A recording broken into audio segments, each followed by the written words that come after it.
Working Cows Podcast, episode 213. Welcome to the podcast that gives producers a platform to discuss and share paradigm-challenging practices.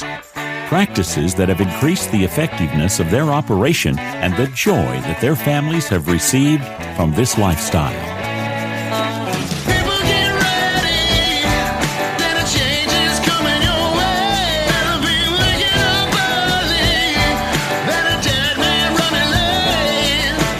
Howdy, everybody. It's Clay Conry, host of the Working Cows Podcast, powered by the Global Ag Network, here with another episode for you guys, and this episode is brought to you by Performance Beef.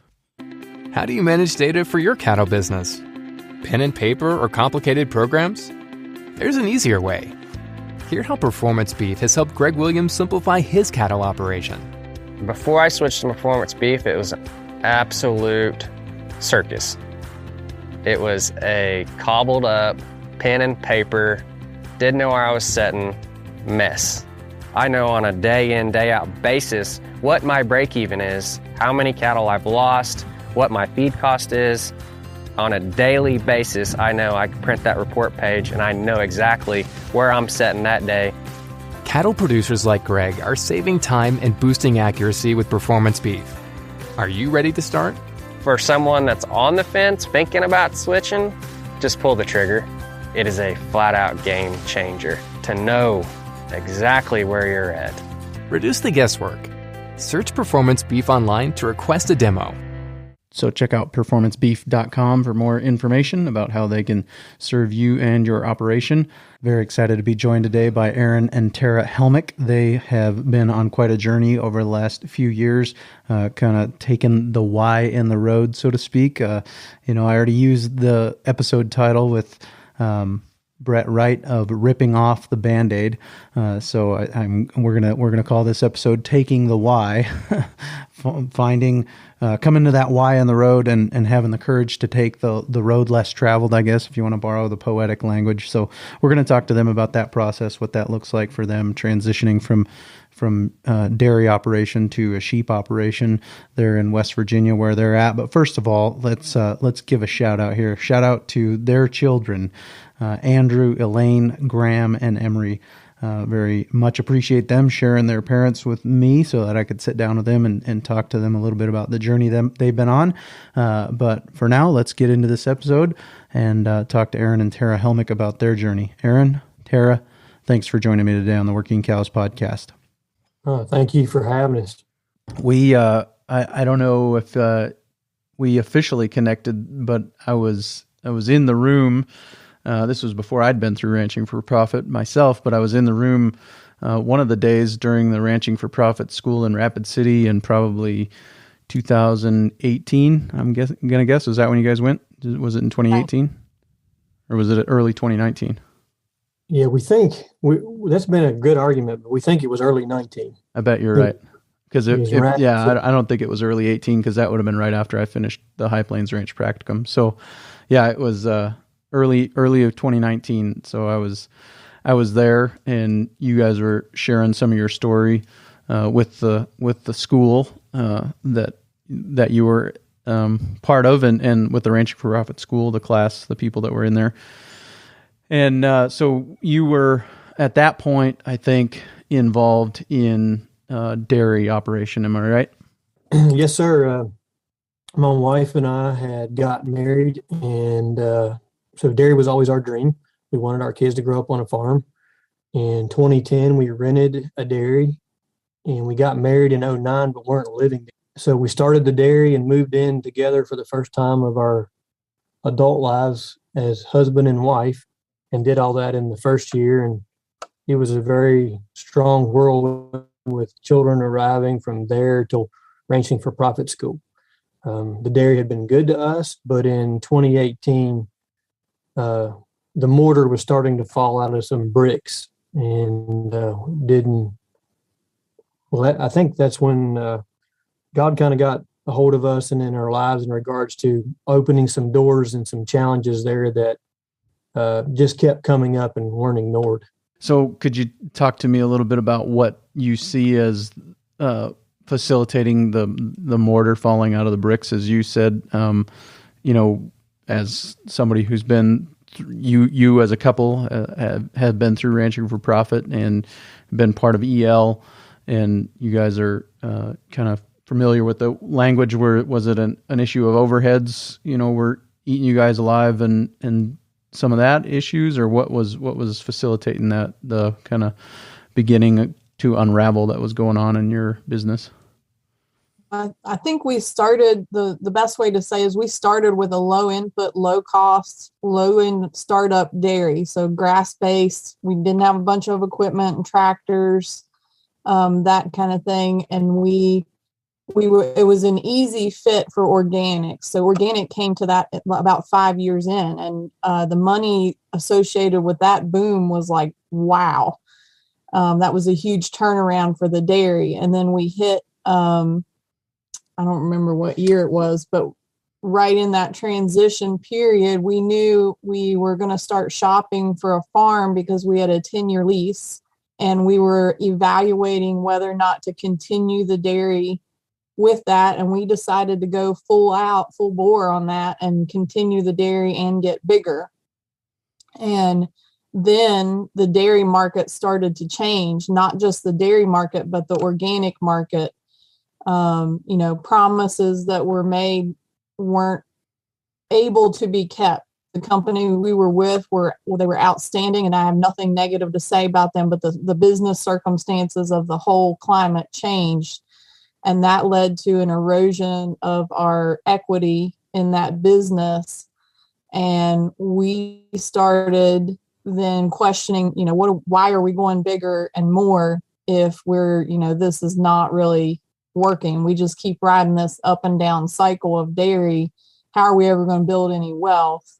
And that eventually went into trying to, we burnt the equity. Now, how do we get out of it, or how do we do something else? And it was a year long of Aaron kind of getting the profit tips and then coming to me, because I wasn't in favor of spending the money on RMC.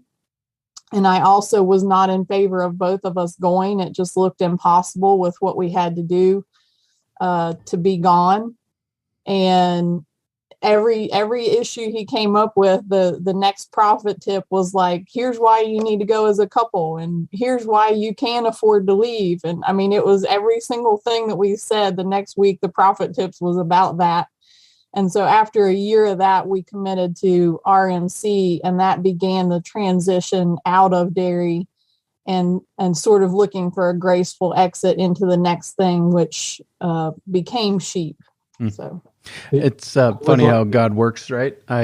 We have a similar call with how I ended up in a ministry position at a church. I had graduated from a Bible school in Wisconsin, and no fault of the Bible schools, but I graduated with the attitude that pastors in American churches were just people who didn't have the guts to become missionaries in foreign countries, specifically tribal missionaries working with people who had never encountered the gospel. And so God knew that I needed to have my unhealthy attitude towards his bride in the American church fixed. So here I've been 15 years now in full-time ministry in the American church, and continuing to have that love for his bride rekindled, and understanding and it was my wife and I were going to go back to the Bible school that I graduated from, and over again we'd have the application out on the table, and we'd get a call from the church that was calling me to come as a youth pastor and say, "Oh, we're gonna meet, we're gonna get together with you. We just haven't been able to do it yet." So there was just kind of the same as you were saying, over and over again, kept having those experiences where we're ready to apply and take the next step to go back to Bible school, and we'd get a call from the church saying, "Nope, we're just a second, we'll be there in a minute," and that we weren't communicating any of that to them. It was just God's work behind the scenes and his timing. So you mentioned the transition away. Was it the time at Ranching for Profit that kind of led you to think, yeah, we can't keep doing dairy just isn't going to be feasible for us going forward? Well, I mean, it was kind of a weird situation because we were sitting there. We had a pretty good handle on our numbers and running them in a way that we did. And so we were able to take a lot of information with us to school. And basically what it came down to was that dairy was our highest gross margin enterprise, and it was really good to us.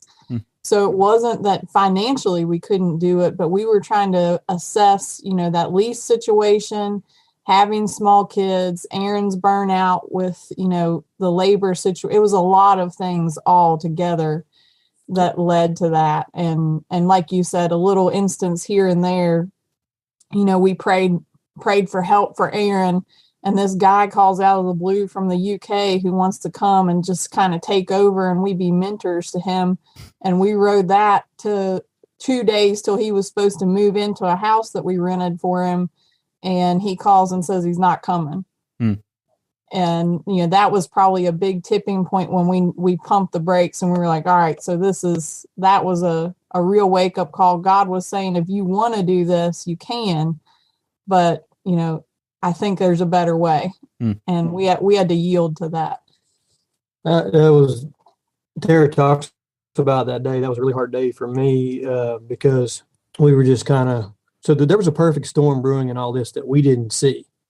So our education has helped us see there were a couple of things that were going on, and they came back to a people problem. We'd expanded the business 3 times, and the last time we did the expansion, we didn't see this, we didn't know it, but we had the wrong team, and we didn't see that. And then the really big deal was they had the wrong leader. So both things needed to change there, and they did, but not in a way that we wanted them to. In other words, I'd like to do that over again, have known that, and let those people go in a better way. But we didn't know that. And the big thing there too is that guy called that day, as Tara's pointing out. Figuratively speaking, I was at a Y in the road, and what I mean by that, there's a pasture that we go to that literally has a Y, and the landlord, you can go left or go right, but there's never been a gate there to shut them both off. And he called as I was walking through that gate, and I told Tara this later. I just fell down and started crying because I'm like, this was the last straw. And what she didn't tell you is we'd booked a vacation that we hadn't been on in 2 years, and he was coming to be with some other help so we could leave for that vacation. So we also had to cancel that vacation because we had no one to be here. Because the day after he said that, the rest of the staff left. They quit and gave notice. So what really changed, precipitating that further, was our staff left. So the last 7.5 months, we ran the expanded business, some new businesses we were starting after being an RMC, and our custom businesses as well, which is she and I. It was tough. Yeah. So that was after you said after you went to Ranching for Profit, you were.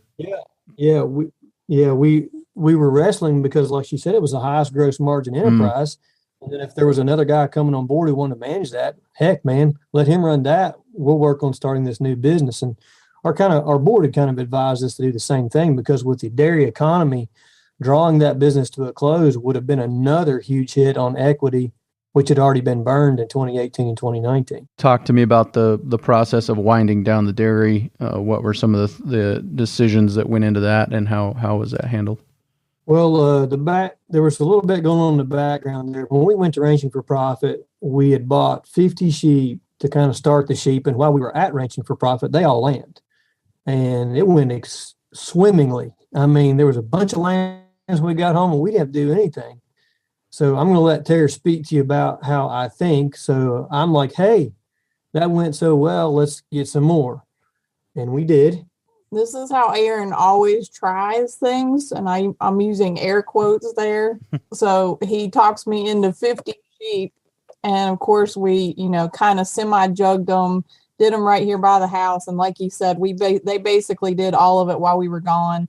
And we come back, and there's just a pile of these lambs running around, and it looks great. And so Aaron scales up. By the end of that year, we had 500. And no longer jugging them, no longer in the barn, and, still hadn't seen really anything bad. And so we just kept our foot on the gas. That's just how Aaron does it. And I'm easygoing enough that I get talked into it until we're already too far in for me to say no. So we knew we wanted to try the sheep because they fit our goals of the kids being involved for safety reasons. Mm-hmm. And as far as what we could pencil, they were the only thing that would come close to doing the dairy numbers on the land base that we had with minimal infrastructure changes. So that was what led us to sheep. And of course we got our feet wet, and then we were drowning in a hurry. Yep. Yeah, because so during that last year at the dairy, we really couldn't afford to sell it out because cow values had fell so far that we would have had to take another drop in equity. So we had increased the sheep. We took on a custom grazer. So we'd never heard of custom grazing until we had gone through the Ranching for Profit school. So we took on a custom grazer, and we were running organic row crops. So we were very, very busy that last year. And then the guy didn't come. So we decided, okay, what if we took these cows and made beef cows out of them? Because we were running beef bulls anyway. And so we basically then kind of did a sell by those on it, or Wally's take on it is if you didn't sell them, you bought them. Well, we put them on auction. We put them on the video auction with somebody, and the highest bid we got was like $345. And they would have culled, in other words, hamburger would have been more than that at the time. So we said, well, we'll just start there. We just bought a beef herd for $345 a cow, and we turned the Angus bulls out with them. The exciting thing was at the same time, there was a company looking for organic beef calves, and they did not care if they were half dairy or whatever. So the bright spot there was we now had, 150 cow mama herd, and we had, cash flow from those calves. And then they decided to stay on with us for a year or two to custom graze those calves. So that was kind of a bright spot.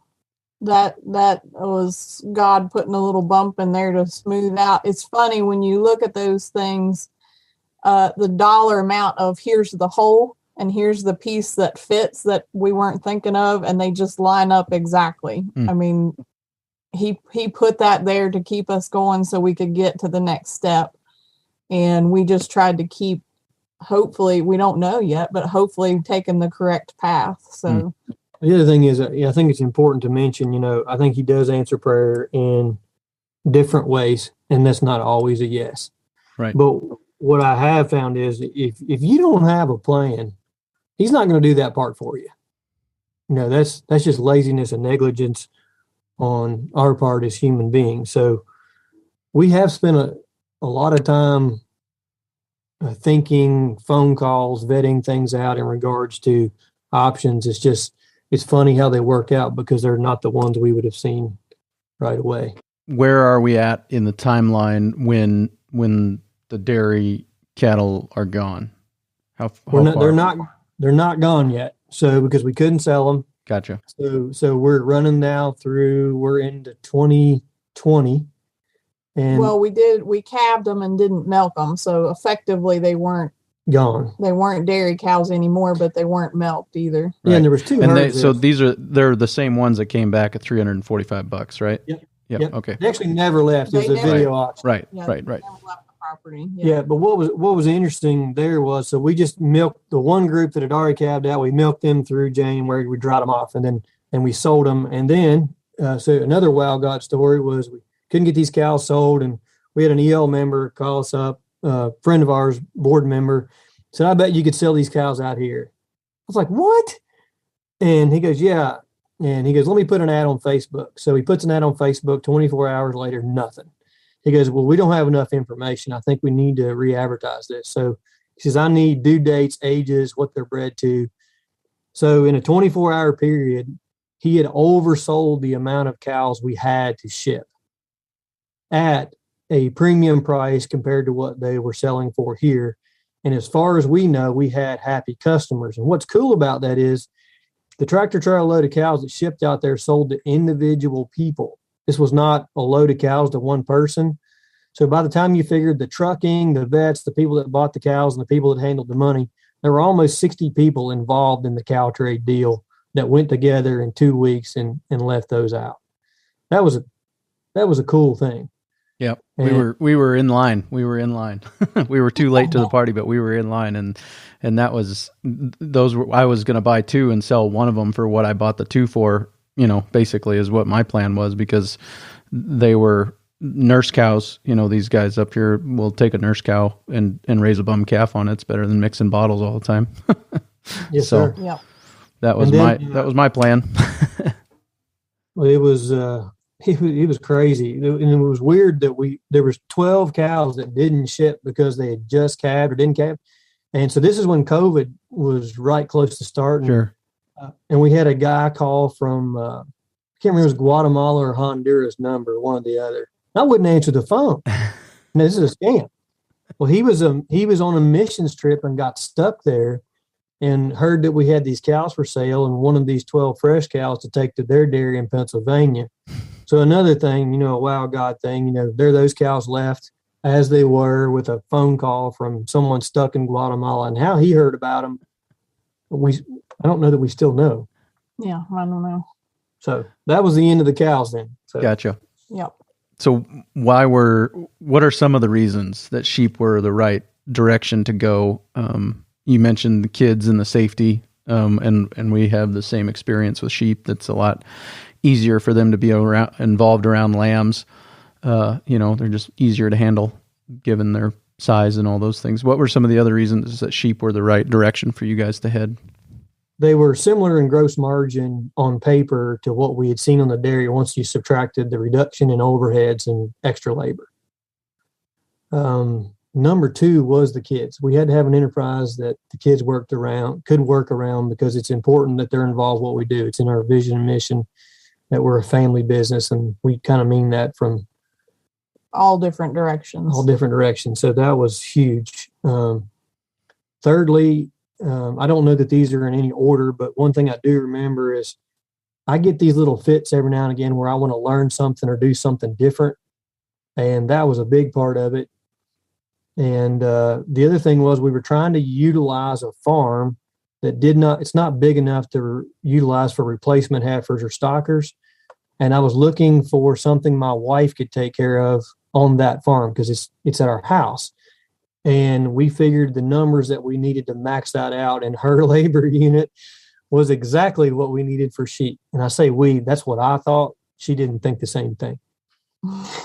Can you walk me through kind of your location, and you've got a picture here on the Zoom call that we're doing here with the background, and I'll get that from you and put in the show notes page. I think deal with some people in the West who don't really have a concept for that kind of tree cover and hills and all that combined. So that would be an interesting thing. But can you talk to me a little bit about your location, your landscape, your resource base, rainfall, those kinds of things?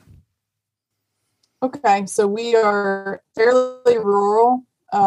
West Virginia is in between a lot of big places. So we're not far from Columbus, Ohio. We're not far from Pittsburgh, Pennsylvania. We're very close to DC, Baltimore. We're not far from Raleigh or Charlotte, North Carolina.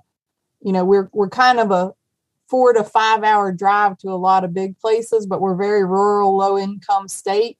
Predominant resources are coal and lumber and power plants and things of that nature. So we're heavily wooded here, a lot of steep topography, limestone-based soils. Rainfall can vary. In our little valley, 35 to 40 inches? Yeah. The ground we farm ranges depending on geography in terms of they're 16 miles apart, but the location we live at's in the 30 range, high 30s, and the other location is in the 45 range. As a whole, I think West Virginia averages like 55 inches. So we get moisture most of the time. Our little valley just happens to be a little drier than the rest. And seasonal moisture. And very seasonal. So we farm, the main dairy, which we've converted, is kind of a 4 mile long narrow valley between the wooded mountaintops. And we call them used to be mountains because they're hills now. Steep hills with a lot of trees, and they wouldn't grow anything else. You're not going to cut those trees down and grow grass. We had somebody from Nebraska tell us, why don't you just burn the trees and plant some grass? It was funny because that you could do that, but it wouldn't work out. So there's that, and the one valley runs east-west and one is north-south, and then the other two farms are kind of mountaintop, about 16 miles away, but very good soils for around here, but nothing like farm ground. I mean, they're clayey, grass. They grow grass, not corn ground. We have a lot of Kentucky 31. We have a lot of fescue. And sheep do okay on that? No, they're transitioning to do better on that. We're finding the ones that do okay on it. Gotcha. And are you guys running hair sheep, it looks like from the picture?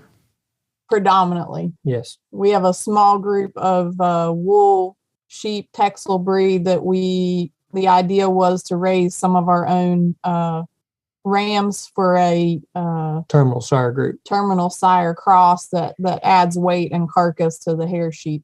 What has been the experience going forward? I mean, were there any ecological light bulbs that went off at RFP? Were you guys kind of in line with all that as far as grazing and some of those things? What's been some of your experience going forward here? We were rotationally grazing the dairy very aggressively, so we were moving the cows during peak lactation every hour. So one big change that we've made is we went to lamb our first year on stockpile and not mess with them, that kind of thing. And we had a really bad storm come through and dropped, was it 6 inches? That was the second year, but yeah. Yeah, over 6 inches of rain in 24-hour period. And we lost half of our lamb crop in 3 days. So we weren't late enough. So I'm trying to answer that question was we were late in the spring compared to what we normally had done, but we weren't late enough. And so that was a big lesson. Big fan of Knowledge Rich Ranching, the book. And one of the things they talk about in there is we really shouldn't run wires in the spring. And we've kind of gone away because we're not fully stocked. We're not as aggressive about moving a wire during flush growth months. We get very aggressive about it in the middle of summer and going through stockpile months. And what we do is we kind of look at that as a gross margin thing. So with what grass would sell for regionally or to my own stock, we are not stocked heavily enough to justify aggressive moves right now early in the spring because it grows too fast and the value per pound is not a lot. Our value goes up about 7 times about the 15th of September. It really makes a lot of sense to move a wire then. And because we're spread out, have a lot going on, we try to maximize our time that way, so to speak. That's not the right word, but we utilize our time better by knowing when we're going to move the wire. That also sets us up for some opportunities to take in stock this time of year and make some extra money. Versus the dairy, though, we did a lot of trying to do annuals, mostly no-till, some tillage, but increasing the quality for those milking, lactating animals to have cheap feed for them and maximize the milk production on that. And we have abandoned that with the sheep. We are finding the sheep that work on exactly what we have, and we're not giving them any assistance to do that. And working in that direction as aggressively as cash flow allows, I guess, would be the way to say that. If they don't like it here, they can go live in South Dakota, North Dakota. Right. Anyway, yeah. And where have you sourced these sheep from? Is there a good place to source them there, or where have they come from? They've come from as close as 10 miles away and as far as 1,750 miles. And we continually hear that there's a big difference in where you get sheep and survival, cull, and death. We find that not to be true from a numbers standpoint. We were heavily advised to source local sheep that were already adapted to heat and fescue and humidity. And what we found is once they got on a truck, whether it was the 10 miles or the 1,700 miles, it didn't matter. We lost 10%. And actually slightly more in those local ones for whatever reason. I don't know if that was just their farm or whatever, but now the offspring from any of the sheep that you bought do hang in better. I mean, our cold death rate is not the same. But if you're starting out and buying sheep, and we continue to buy sheep, we go ahead now and put that number in our category of culls and deaths, and it's almost spot on. So 10%, you said? 10% is right close to it. Yes, sir. Is our parasite concerns, is that part of what is drawing you to hair sheep and to sheep specifically, or I guess most people aren't drawn to sheep because of parasites, but they're chased away. But how are you managing the parasite risk, I guess, given the rainfall and those things? Well, cull and death, to be blunt about it, and letting them sort themselves out. And then if there's a management situation that we create through either poor nutrition or weather events, we will step in and intervene if we need to with a treatment. Or if we can. But when we do that, we typically let them go live somewhere else because we're trying really hard to not intervene any more than we have to. The hair sheep are here due to their parasite hardiness, and also the labor fact of the wool. Out here is not good wool growing conditions. We're so humid. And so we found that it just did not pay to explore that much because you can't hardly find anybody to shear, and it's not worth anything when you do take it off. It's a major deduct. So the hair sheep were there for a lot of management reasons. And we've kind of liked them. I think we found them to be less altered as far as selecting for show this and show that, and just much more ready to be a production unit. Yep. Go ahead. I was just going to say there was a huge mindset change in handling them. That's all I was going to say. That's what I was going to ask is what have you learned? I did go into it thinking like they're little cows, and they are not little cows. Nope. So our learning curve was very steep, but I think we're kind of getting where it doesn't surprise us anymore what they do. Yeah, and we are not good stockmen. No, we're not, but we do try to be better all the time, and they have allowed us that opportunity to do that. And I remember my mentor telling me, he says, you had sheep before? I said, no. He said, well, you're going to understand scripture a whole lot better after having sheep. And that is absolutely true. Best piece of advice we got. You're not flattered anymore when God compares us to sheep? Nope. No. He said, yeah. I say, yes, sir. What about infrastructure? Was there a big hurdle there as far as the transition to sheep? I think there should be, but we haven't gone there terribly yet. We've basically took a friend from North Dakota's advice and says you get a bigger charger and you overcharge and underfence. So we basically just take anywhere we have trouble, we set back a poly wire, so basically 6 inches above the height of the forage. I hope that makes sense. Yeah. Because everyone's always asking me a prescription of what height am I running the wire? Well, that's relative to forage height. And then we'll kind of go around a boundary like that and do our moves with single strand poly wire. And we get along pretty good like that. Now, that's not to say when sheep want to get out, our sheep are out. But for the most part, if there's nothing wrong and nothing going on, that will pretty well do the job. Yep.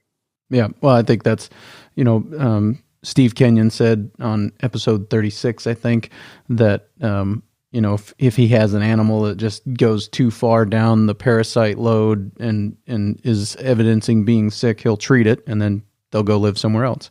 And Greg Judy he said this on his YouTube channel, I think, that, if a ewe won't stay in a single hot wire, then she just goes in the freezer, so that's kind of how he handles that as far as, if he's doing everything he can, keep giving them fresh forage and all those things, and they still aren't going to be part of his program, then they don't have to be here all the time. So. And I think that's a good way to look at it. Absolutely. I don't know that we can eat that much mutton, but we can sure somewhere else. That was another thing a mentor told us. He says, when you have sheep get out, take your deer rifle and the first one that goes through and shoot her, eat that one or do something with that one, because that's generally the problem. But he says you can never catch her to marker or color, so you pretty much have to shoot her. Yep. That sounds really cold, but there was a lot of truth in that as well. Yeah. We never shot We any. didn't shoot any, but Yep. No, I've got the same experiences. I've got wool sheep because I live, 80 miles from one of the biggest wool markets in North America, and so people won't buy hair sheep here. I'm too far away from farther south into Colorado. I could sell hair sheep. Sage Askin sells hair sheep and does well, but anyways, wool sheep is what this area has, but they're the same. It's one of the former bums that usually leads our sheep out, and so there's it's the same kind of thing. So and we haven't figured out that more wires keeps them in any better than one if everything's right. It's just a matter of them being content. So we do train our lambs. We'll start them on net, and then we go to 2-wire, and then we move them to single wire. But sheep that are bought, we typically dump them with a flock after a quarantine, and they need to behave. Right. Well, and we've done we would do 2 poly wires, but they'd be basically 2 fences about 18 inches or 24 inches apart. And then at different heights and different sides of the post. So they kind of have an obstacle course they have to squeeze through, and it kind of ensures that they get the shock a little more.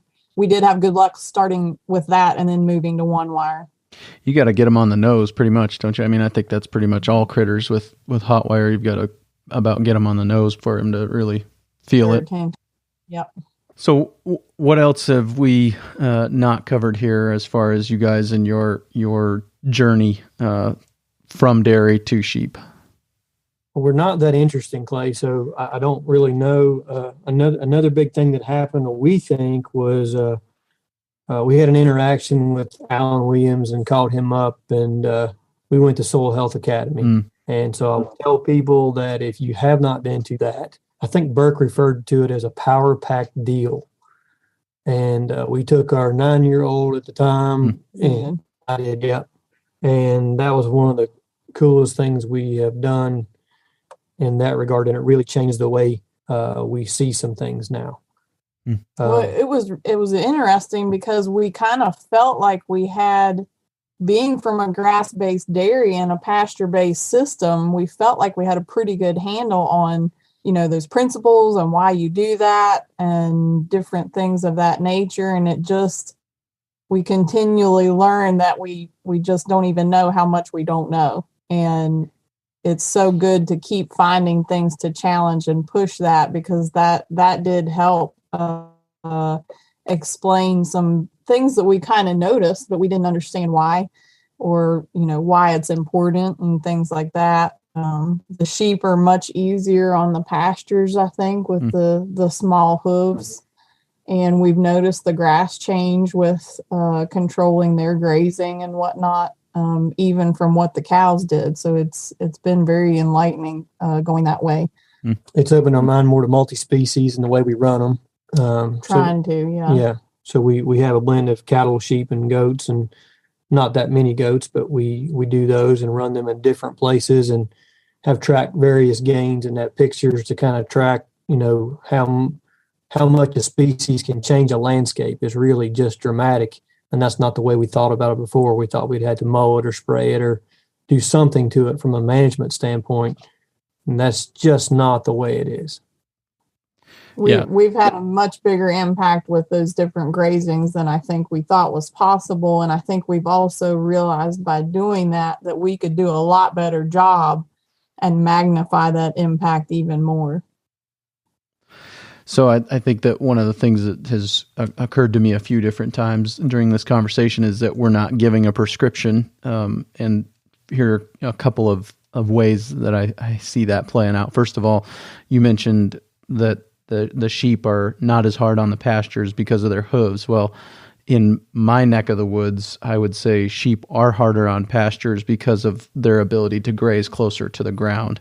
And you're talking about, more of a weight issue and a lot more moisture than I'll ever see in a 3-year period, and so a heavier cow can really mess things up pretty quickly, and sheep don't have that much of an impact. And then the other way that I see that playing out in this conversation is you guys were not given a prescription that sheep are the way to go for everybody. It's the way for you guys to go because of your goal that you guys have set, the specific goal that you guys had set, and having the kids and the family involved on a day-to-day basis.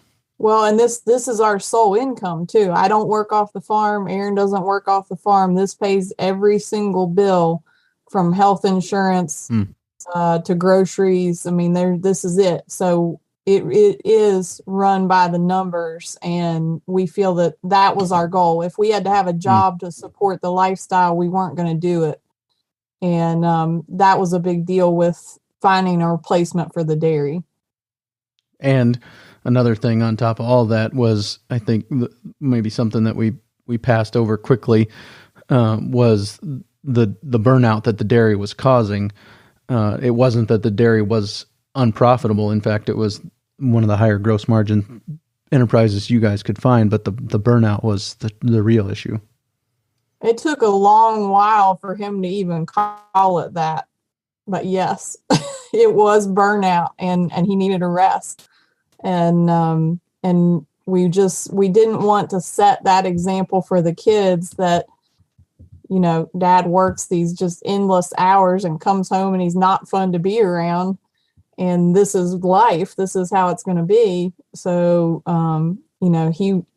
we just had to do something different. And we're happy now that he's enjoying it. He's getting to do something different. He has more time with the kids. We're much more flexible. It just has met and made so many opportunities of what we were hoping for. And I think probably in another year or two, we would say it'll exceed that. The other thing it's important is there's no prescription here, but there's the saying what it is, when the student is ready, the teacher will appear. So we probably needed the sheep more than they needed us. We needed Soil Health Academy more than they needed us. When all those lambs died, we had no way to make income that fall. I had not been to a marketing school, but Wally graciously talked to me, I don't know how many times, walking me through how to advance our income, because we didn't have a choice. I mean, and so I do learn best that way, I think, the drowning method. But at the same time, I mean, those were necessities and those were opportunities that were put there in front of us, from ranching for profit to executive link to those educational opportunities I just mentioned, that those were doors that were open for us. Had we not been willing to do those, we would not be. Probably wouldn't be in business anymore. We'd probably wouldn't be in business. Yeah. That's awesome. I really appreciate you guys' time today. I will say, in connection to this, that I have recently contracted with Ranch Management Consultants to host their winter webinar series starting November 2nd, but then also of relevance to this discussion, November 16th, I'll be hosting a discussion with Shannon and Melinda Sims from Sims Cattle Company about the process of setting a goal, how to do it, why to do it, what it is, what it isn't, and some of those things. So if you are a Ranching for Profit alumni, but you're not subscribed to RFP Online, I would encourage you to go out and consider subscribing, and then jump in on those webinars live if you can, but they'll be archived as well for you later if you want to. So I would encourage you guys to take advantage of that if you're an RFP alumni, and get in on some of these conversations with like-minded folks. Very cool. Anything else, guys? I appreciate your time today. I wanted to tell you thank you for what you do, and the way you've been able to do this and use the platform for ministry as well. And we thank you. We've listened to just about all of your episodes. And the bigger deal here is our son has asked us, I don't know how many times, will we ever be on this? And we're like, no, we're not. No, there's way cooler people and that kind of thing. And we screw up way too much. And so we haven't told him that you're doing this yet. So this podcast is just proof, or this podcast as a whole, Working Cows as a whole, is just proof that God can draw straight lines with crooked sticks. So any good that he's accomplished through it is his doing, not mine. That's for sure. Well, Same here. thank you. Well, thank you guys for your time today. Would you have just a few minutes for some bonus content? I wanted to ask you about some of the social pressures of making this shift and how you guys handled that. Sure. Yeah. All right. Well, we'll record that. And if you want access to that, patreon.com/workingcows. But for now, Aaron, Tara, thank you guys for your time today. Thank you. Thank you. Very good stuff there, as I said. And if you are a subscriber to RFP Online, if you are a Ranching for Profit alumni and you are subscribed to RFP Online, let me encourage you to join us tomorrow. This is coming out late on Monday, November 1st and November 2nd at 1 p.m. Mountain Daylight Time. We will have our... And at 1 p.m. Mountain Daylight Time, I will be hosting my very first RFP online webinar. I've contracted with Dallas Mountain Ranch Management Consultants to host their winter webinar series starting at 1 p.m. Mountain Daylight Time on Tuesday, November 2nd. And I'll be hosting them going on through till the middle of March. This first one is going to be a coffee shop format where we're going to talk about the latest Profit Tips article. And that one happens to be an article on can small scale be profitable? And that's kind of where I find myself, is trying to make sure that we're doing things to be profitable on a small scale operation. So really look forward to this discussion, and then we can take the discussion wherever the group wants to take it from there, but we'll get the discussion started with that. And then I would encourage you to be an RFP Online subscriber if you are a Ranching for Profit alumni. Coming up in the middle of November, Tuesday, November 16th, 1 p.m. I think by that time we'll be back to Standard Time, but Mountain Standard Time, we'll be talking to Shannon and Melinda Sims about setting goals. And then coming up December 7th, we're going to talk about managing a multi-generation operation with Vance Mitchell, who is down in the Gulf Coast of Texas. So it's going to be a great opportunity. Have some interactive discussions. These will be held on a Zoom webinar format where you've got the opportunity to interact with a guest, ask questions, and stuff like that. So if you are a Ranching for Profit alumni, make sure you're subscribed to RFP Online, and we will see you tomorrow if you're listening to this on the evening it came out, or we'll see you Tuesday, November 2nd at 1 p.m. Mountain Daylight Time for the first of the winter webinar series for RFP Online. As far as what's coming up on the podcast, just looking forward to getting another episode out to you real soon. Got a few opportunities, few directions I could go. Not real sure where we're going to land for episode 214, but it'll be coming your way real soon with another episode of the Working Cows podcast. We invite you to visit workingcows.net to subscribe to the show via iTunes or Stitcher.